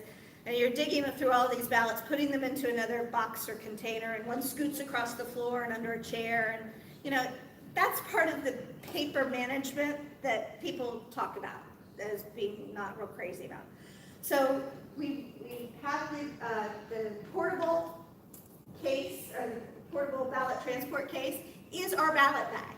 It's collapsible, so if anybody works in a warehouse or does voting machine management, you know, very, very small footprint, very, very small storage. In fact, when you're looking at the various voting systems, you'll see that our footprint, you can usually have 2 or 3 or 4 of our ClearCast units in the amount of space in a warehouse that would take one of our competitors would have just one. So we're trying to make it very portable. We also have a variety of carrying cases. This happens to be my favorite. The ClearCast unit fits down into the top. It's a very rugged case. It can be sealed with a numbered security seal, and it has a handle and wheels, so it's very transportable. This one has some fancy pockets on the side for supplies. Even have supplies, a drawer in the bottom that pulls out. You can have extra paper rolls, power cord, all those great things. We have a variety of these. It's not a one-size-fits-all solution. But this is how portable a voting system can look when it's designed to be kind of a smaller footprint and tabletop design. Okay. So easy to transport. We're very, very security focused. The demonstration unit that we have here today uses our in-house key set, but we also have what we deliver to our customers is a secure key. It's a barrel security key on all the locks on the voting system. We also have secure encrypted removable media. So if for any reason the voting machine is unattended during the day and the judges are not anywhere to be found, if someone were to open up the locked compartment and try to switch out removable media. That's not possible with the system because it's looking for an encrypted digital key that identifies the election to the voting machine and prevents any tampering of any kind. Now, is that where the scanned images are being stored to? It's being stored, excellent question. The images, as they go through in real time, and this is important about our system, as the ballot is scanned in that 200 DPI grayscale, the image is stored in 3 locations in the scanner itself. One in the internal processor, and then 2 removable media devices under the locked compartment. And remember, those are encrypted and can't be just switched out with off-the-shelf or unrelated media devices. Yes, sir. Oh, sorry. How long will that run without power? It will run, it is actually about, the standard for certification is about 2 hours. Ours starts at about 5 hours at its full charge. And how many would you plan on having at each polling place? Typically, it would be only 1. Now, that is 100% up to the election administrator, because it takes about 3 to 4 seconds for a ballot to go through the throat of the reader and be deposited into the ballot box. It can keep up with a fairly steady pace of ballots being fed into the scanner. There's typically, I have found in paper-based environments, typically your line in the polling location is not at the reader, it is going through very quickly. Because we are using a high-powered processor in the unit that is scanning, is capturing those images, we are breaking the problem that often occurs with voting systems that, especially with real long ballots, as the day goes on, they tend to slow down a bit, the scanning process. And that's oftentimes just because of memory. The more memory that's used, the slower the processor gets. We very intentionally designed our system to eliminate that problem. You have no loss of fidelity or performance during the day. It will scan ballots just as quickly in the morning as in the evening, or in the evening as in the morning. So you don't lose that pace of scanning. Yes, sir. So on average, what would you say it takes to scan how many seconds? Like I said, 3 to 4 seconds. Is that? I'm sorry, I about didn't right? catch, Yep. I didn't catch that. Yeah. Yeah. Yes. Who at the polling place is gonna feed that?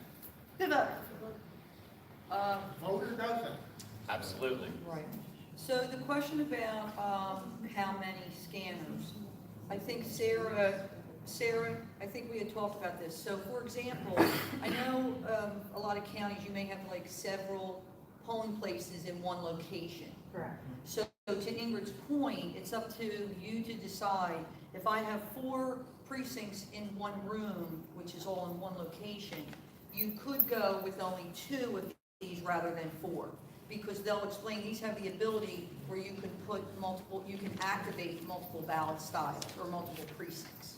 So to answer the question is, if you have 500 precincts, you don't necessarily have to have 500 of these units. That would be up to you to determine what your need would be. This particular demonstration unit is set up to handle ballots from 2 precincts in one location, just in order to show that. And here, wasn't the number 9,999? Yes, That was the number. that's the scan ballot limit for each scanner. So as far as compiling votes, so the tabulator there, that compiles per each location, right? Location or And from precinct, there, but yeah. How do we compile? We go back to the central station, and what do we bring back to the central? Yes, and we'll talk about that when we talk about clear count a little bit. Yeah. It aggregates the results by memory state. Yes, sir. Will the polling place be able to see the results? Because we have to fill out a ballot copy. So under the secure drawer on the side, there is a printer, and that printer will generate the 0 total in the morning. I'll show that too if it helps. Yep. And it will also print the prescribed number of total reports in the evening after the polls. So what you guys missed is we're paper ballots. So it's you're gonna have check-in, but you'll have multiple stations where people will fill out their ballots, and then they take the ballots to the machine to get scanned. Talking the replica of the ballot. Yeah, we don't know if any of that all might change. We don't know yet until we figure out what we're actually gonna purchase and how we're gonna move forward. So what we're currently doing could possibly all change every. We don't need a big fill in each one. Correct. It possibly not. Sorry, my apologies. Yeah, sorry. I knew misunderstood He the kind of question. came a little bit, so he missed the part where people vote and all that, so. Okay. It's okay. So, my apologies. It does have a paper tape, a report tape on the side of the unit under the door. Prints the zeros in the morning to prove that there are no votes in the system prior to opening the polls. And then after, it does not print during the day. Ballots are scanned all day long. And then when the polls are closed, then it will print the prescribed number of totals reports.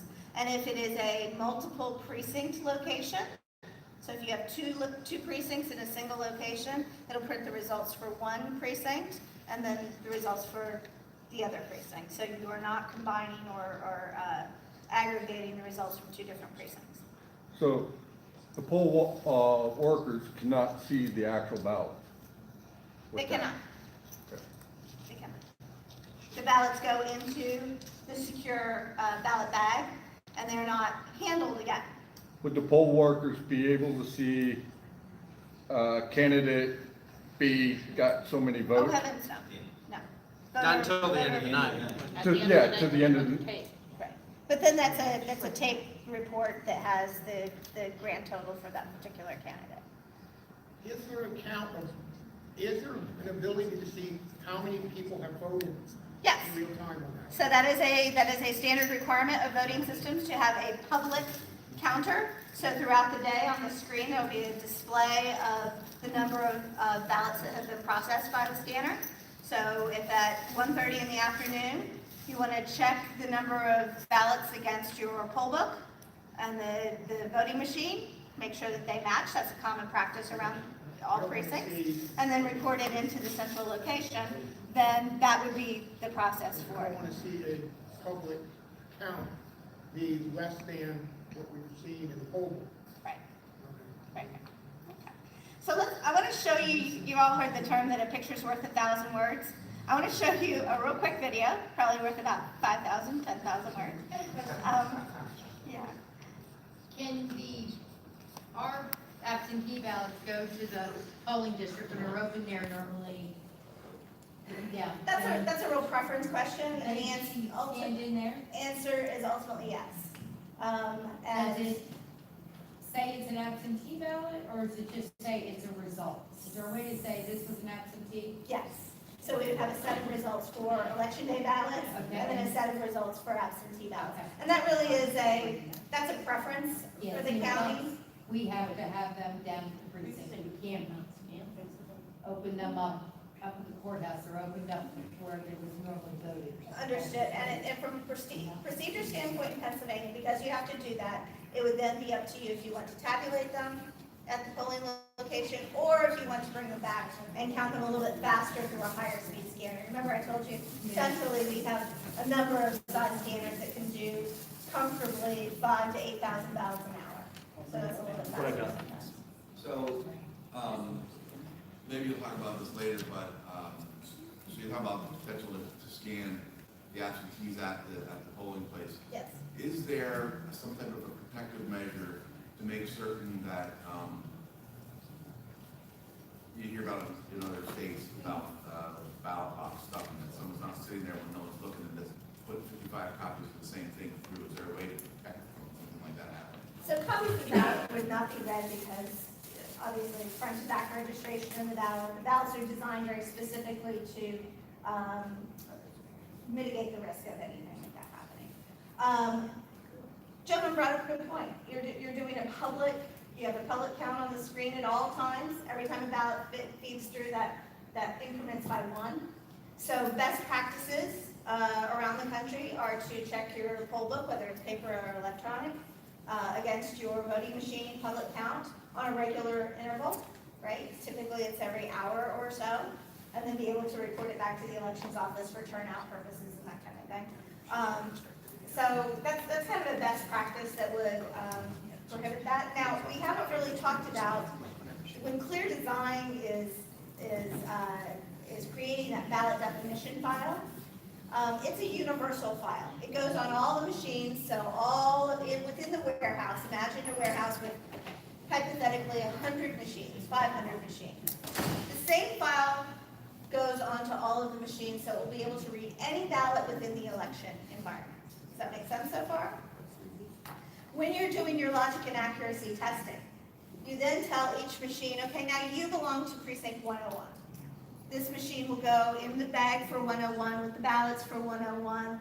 And now that machine will only accept the ballots for that particular precinct. So any concern you might have over someone randomly coming in with a ballot in their pocket and trying to feed it in, it's not going to work because it's been very specifically coded now, hardened now to accept the ballot for that precinct. Do you do that when you're setting it up? Yes, do that when you're setting it up. Now, we very, very specifically designed the system so that it is a single file that goes onto all of the machines so that they are universal, because that gives you some flexibility.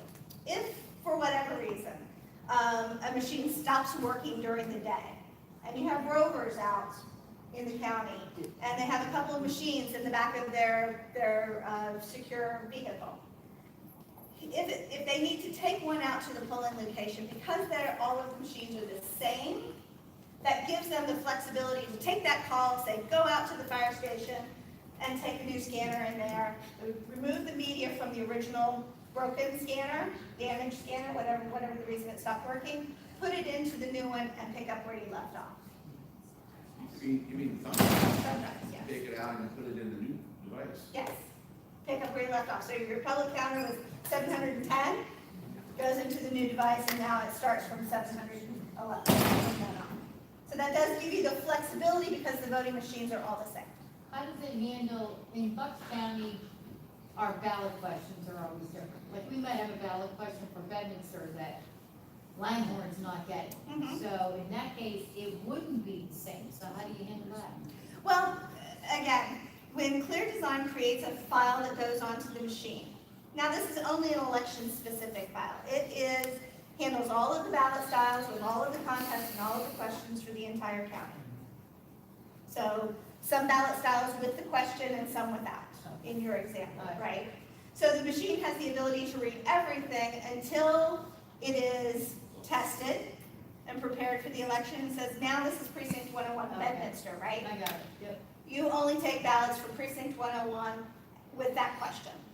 So if someone came in and tried to introduce a ballot without the question for maybe precinct 506, it would not be scannable. Well, my concern would be if that scanner broke in Bedminster, how could I bring a new one in? Because they start out all the same. And then when they show up and they're introduced And to then that it polling knows that location. Bedminster has a question. Yes, Okay. correct. Alright. Yep, and when you saw Kier go through the process of creating the precincts and the districts, that's part of that matrix that creates that identity. Let's watch the video real quickly and then I'll get to some more questions. Oh, hold on. Let me jump in. Number one. So, the video is doing what? Could you explain what the video is showing? Sure, so this is just an overview of the Clear Cast unit, the precinct scanner tabulator. And then after that, we'll talk a little bit, we'll show you how easy it is to open the polls, scan a couple ballots, and then we'll move on to the Clear Access unit, which is accessible. ClearCast. Clear Ballots digital scanned tabletop precinct scanner. ClearCast is an EAC certified system that provides unparalleled transparency and confidence in the results of your election through Clear Ballots' groundbreaking vote visualization tabulation software. ClearCast leverages commercially available components for high performance and modern technology in a machine with the smallest footprint in the industry. Because ClearCast uses commercially available components, it is able to leverage a simply designed, inexpensive ballot box with a small footprint. Our ballot box attaches securely to the ClearCast machine with standard ties and has a capacity of 1,000 ballots. ClearCast includes a commercial-grade scanner. Ballots scanned are captured by the system using a high-performance white light scanner which creates a ballot image in 200 dpi grayscale, the highest quality ballot image in the industry. Ballot images are stored in 3 redundant locations for security purposes. Clearcast is built on a modern technology platform, which means our precinct scanners maintain their speed no matter how many votes are cast. As the first software-driven precinct tabulator, it allows flexibility and customization. Alerts can be configured to match your jurisdiction's needs. Clearcast has been designed to make the most of your warehouse space. 9 Clearcast machines make up the same footprint as 2 of ClearBallot's competitors, making transportation and storage easier and more cost-effective. At the end of the day, when your election is done, our ballot box becomes your ballot and digital media transport case to carry the election artifacts back to your central tabulation location. Clearcast is the first precinct system that allows election officials to show the map behind their election results, which is needed now more than ever. Clearcast streamlines your election operations, providing you with the highest performing, most compact, modern technology in the industry. Election officials and voters can have the confidence that every vote was counted as cast. Some of the highlights there, we talked about the size and the portability, right? The performance of the scanner, the high resolution quality of the images, and the security of the system as well. Yes, sir, you had a question? How does it handle the writing? So there are write-in spaces on the ballot. When the ballot is scanned, it captures the entire ballot and down to the contest and to a write-in space. So when the results are printed off on the tape at the end of the night, you'll have the option to print out a results report for just the write-ins of a particular contest. Right now, our tape comes out with the count for each candidate, plus it always shows us the writing. You would have that. We have that ability then at the end of the night. You would have that, but technology has changed a lot in the last decade. And so we actually take an image of that write-in, so the tape will actually show each individual write-in digitally represented on the tape. Done, yeah. Done. So overvoting or undervoting, that scans through and gets presented later on as an exception report or something? Right, that's one of the differences with your current DRE, right? You cannot overvote, right? The system is set to, it will recognize overvotes, correct? Yes. Ingrid? And then we'll just count the offices that are not overvoted. If the voter then wishes, the voter goes up here, puts in, it says the office of president has been overvoted. The voter then is given the alternative to either cast the ballot with all the other offices counted, but not the overvoted office, or they can spoil and void that ballot and get another one and make sure they only So vote. it does that live at the voter in present though? Correct. It does. It gives the voter the opportunity to remedy that mistake, probably a mistake. So that's all configurable at the clear design level, at the software level. You can design the system or tell the system to reject overvotes. So a voter feeds in a ballot, it recognized a contest that was overvoted, kicks the ballot back towards the voter with a message that says, you've overvoted this contest. Gives the voter the opportunity to say, oh yeah, I didn't mean to do that, and they can spoil that ballot and get a new one from the judge, or they could override it and the ballot will go right into the ballot box. And it will count everything else on the ballot appropriately. Same thing with undervotes or blank ballots. Undervotes are pretty common. We don't necessarily want to kick an undervote out for every time the voter decides they don't want to vote for Don Petcher, for example. But if the ballot is seen by the system as completely blank, then that was probably voter error, that they didn't follow the instructions and mark the ovals. And so we'll kick it back out and say, are you sure you wanted to cast a blank ballot? And maybe they did.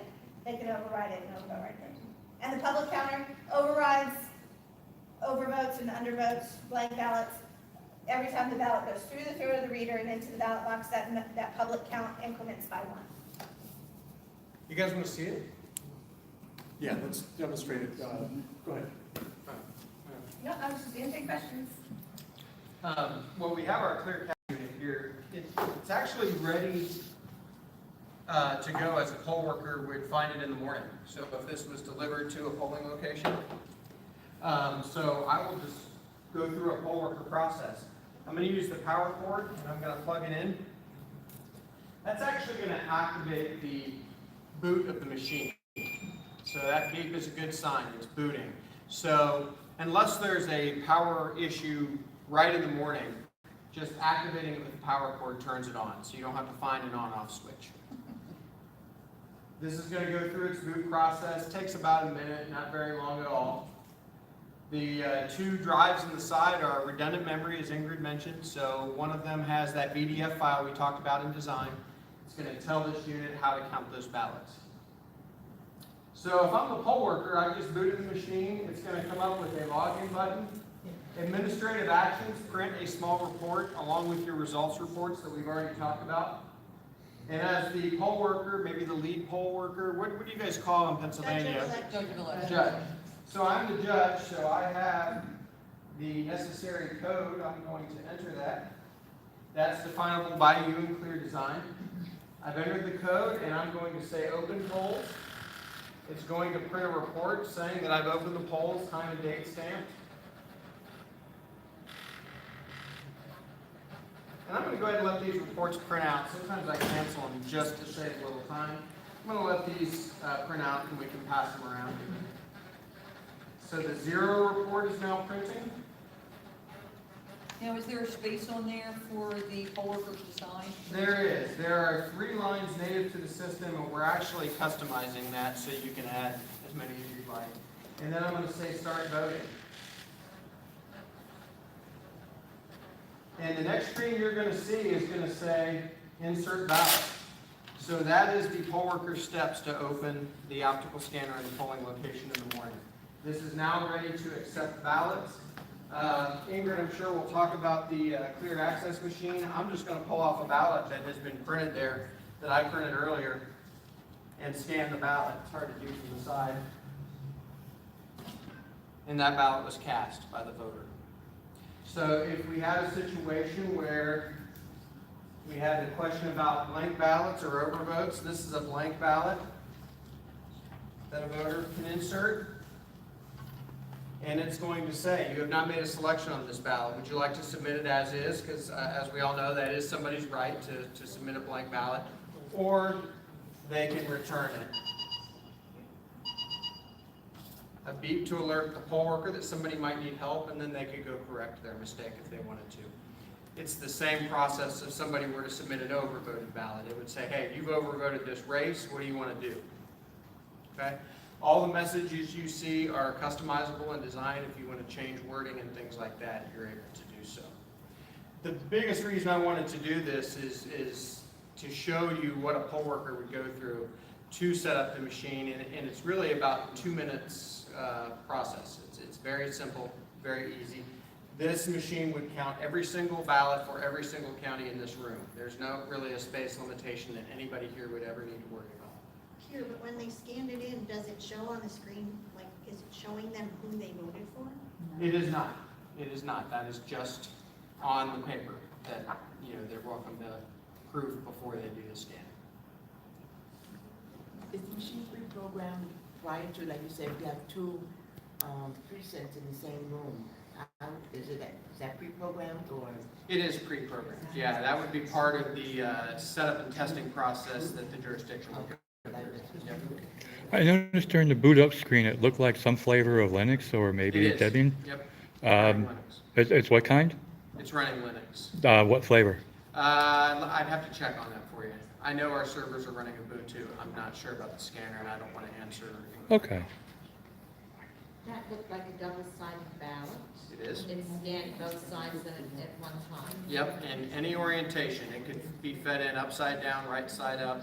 Doesn't matter. Yes, ma'am? And if your scanner jams? It's going to tell you that there's a jam and where it's at. And that's important, because I would never sit here and promise you that no scanner will ever jam. The cool thing about ours is the paper path, and we can, when we get some hands on it, I can show this to you. The paper path is several inches, so there's not a lot of space. It's not like a big printer that the ballot could be buried somewhere in there. It's just got a very little space that it travels through the printer path, or the scanning path. And my question also concerns, and again, logistics, so you have a jam, and it might take X amount of time with a line of voters that are getting longer, and somebody has to leave, and they have their paper ballot, and I'm assuming. So one of the things that we would probably recommend to help circumvent that is that you would each have some sort of emergency ballot box. Okay, that in the event of whatever the circumstance is, they could be placed in a ballot box, and then when the scanner is, cleared of a jam, or whatever the situation is, then those ballots can be taken out of the ballot box and put back through the scanner. I'd also like to just address one more thing as we're talking about secrecy of a ballot. So the voter themselves, right, they're going to come in, they're going to sign in at the table, and go through that process. They're going to be issued a ballot. They're going to go to a secrecy area with that ballot and perhaps a pen. And they can be given a ballot secrecy sleeve so that they can put that ballot in the secrecy sleeve. There are plastic secrecy sleeves, there could be folders, so that as they're walking from this location to this location, people are concerned that someone will see how their ballot is marked. And if that's the case, you can also implement that.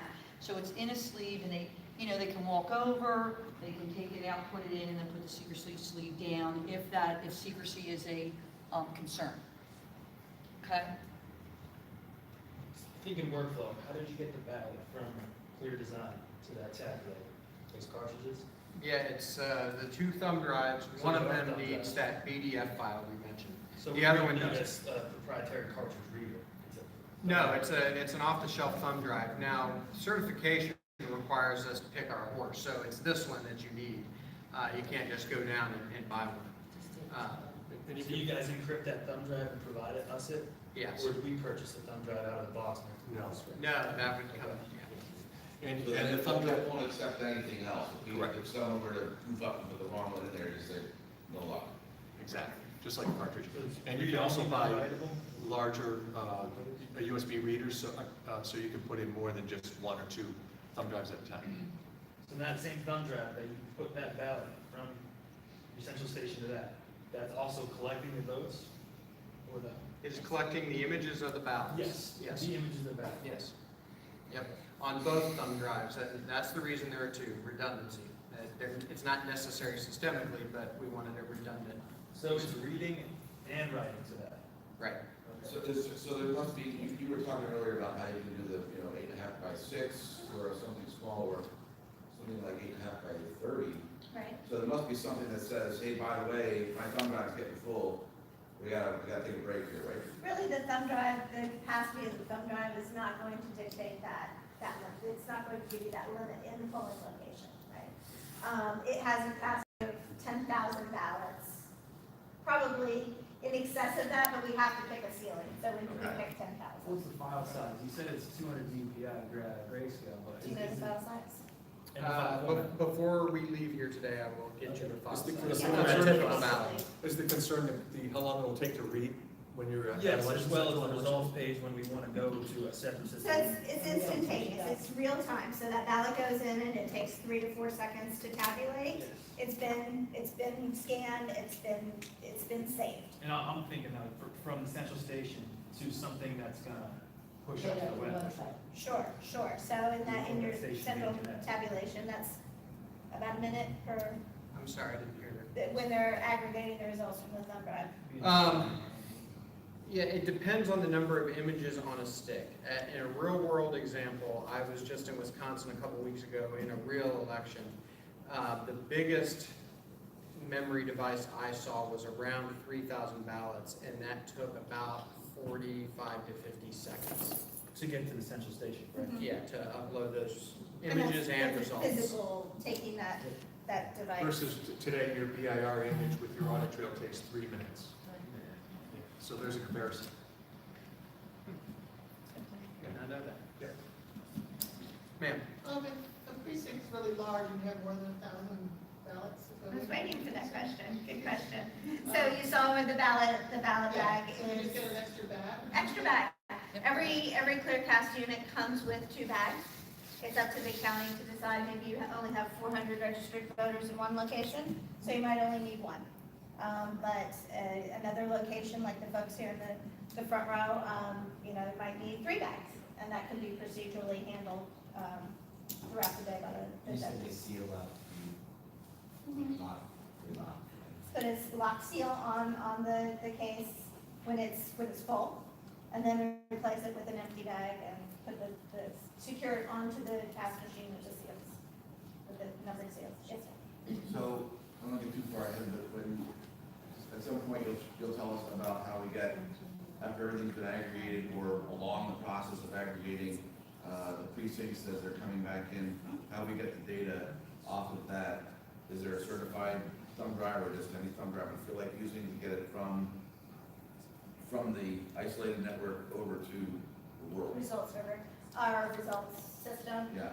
We'll talk about that. Okay. We'll talk about that. Perfect, yeah. Sorry to throw these at you. Yeah. But, say if, hypothetically speaking, someone gets a hold of that thumb drive, is it password protected? Can someone read it, or what would it look like? Like I said, it's encrypted and can only be accessed through our software, our ClearCount software, and it has a digital signature, so even if there was, you know, even if it was within your office and you had you had 2 computers there and you tried to read it into the wrong database, it would not read it. And I know we have touchscreen accounts in the room that haven't done a lot of precinct count optical scan, and I'm not at all minimizing your concern or question, but ultimately if something happened to these thumb drives, the stuff on there is really, you know, fairly public record in nature.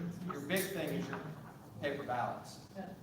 Which is the whole drive towards paper. Which procedurally would be something you would secure, it'd be something the poll workers would be watching and things like that. So if this machine and all these thumb drives disappeared and you had these, you're fine. That's your big deal. That's your backup. You can recreate the election from your paper. Yeah, exactly. In the back, you had a question? Going back to the Steel Runner's question about a jam, when you mentioned possibly putting it away and running it through later, you can't do that, because once you kick back on an over and under, the voter is not there to correct their vote. No, the jam was, it was if the machine was unavailable and that voter had to leave. There is. No, that's not what he's saying. Physical jam. Right, we're saying they have a jam, they put them in a ballot box, and until the jam is cleared. Okay. And And then, then, so you don't have a line build up, but that voter leaves the room. And that vote does not go through, it's kicked back, now you have a fleeing vote, basically a fleeing voter. So a jam can be cleared by an election judge. It takes just a few moments to clear a jam. That's Understand? not like No. That was kind of like the worst case scenario description, right? So typically, the judges are, through poll worker training, trained how to resolve a jam. A very clear message on the screen that says it's either counted or it's not counted, and it takes a few moments to do that. So I don't really anticipate a stacked up line. It's not like you have to call a technician and they have to wait for that person to drive out and people are standing in line for a half an hour. That's the type of scenario where potentially you would want to utilize a ballot box. But because a jam is so easy to clear, the throw to the reader, like Keir said, is only a few inches. The ballot's not going to be No, I'm completely with you on contained that, but there. you're still saying put it in a ballot box. That's fairly typical for an optical scan procedure. That's worst case scenario. So if they had to leave and wanted to secure their ballot for later reading, yes, you know, they would lose that second chance voting. That is typical optical scan all over the country. Really? But we make our system so that is a very, very last resort. You know, there's no perfect voting system, but in a DRE county like Lehigh, you know what a jam is here? It's when there's a long voter line and people go to the line and they decide not to vote and they go home. So they're being disenfranchised. I shouldn't say that any county using a DRE has a natural bottleneck represented by the number of voting devices available in any voting location.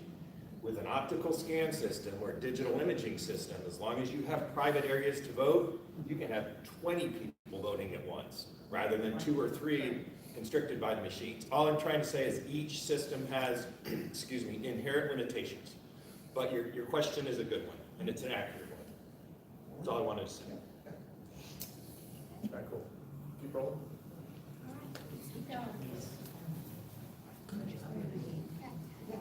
So any other questions about the CAST unit, the precinct tabulator?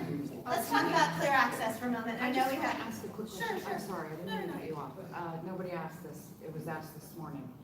It has battery backup? Yes. And, how long? So federal standards are 2 hours, right? So ours starts at about 4 hours, 40 minutes, close to 5 hours. And it will drain a little more quickly if you are printing. Remember that tape printer only prints in the morning and in the evening, so it's not a non-stop printing. So the action of printing will drain that battery a little quicker, but typically you're going to start at almost 5 hours of battery. And then we plug them in like before an election? Plug them in. Recharges it? Make sure they're charged ahead of time. And as soon as you restore power, you're also charging your battery so that it does, it does heal itself through plugging it in and recharging the battery. I'm sorry, one more thing with the ballot box, Nope. which I do like, but some of my bigger precincts has 4,000 registered voters. Yep. So, did you say earlier that you do have bigger ones that are available? So, yeah, Kier's going to bring that up on the My fear is screen. then taking it out, and then you kind of, the security of that box that you take away, even though you put a new one, you have to have somebody with that at all times, and that could be an issue because our judges are doing this, that, the other. Sure. So I prefer to have something that wouldn't have to be. So we're responding to that need, right? Yeah. Which is for the larger precincts, we have designed and is in process a larger ballot box with a capacity of several thousand ballots. Okay.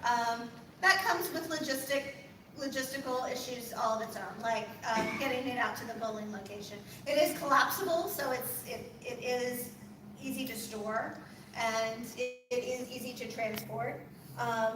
And the good news is also for some jurisdictions, you may say, well, I have some precincts with very small registered voter population, so I want to use the bag.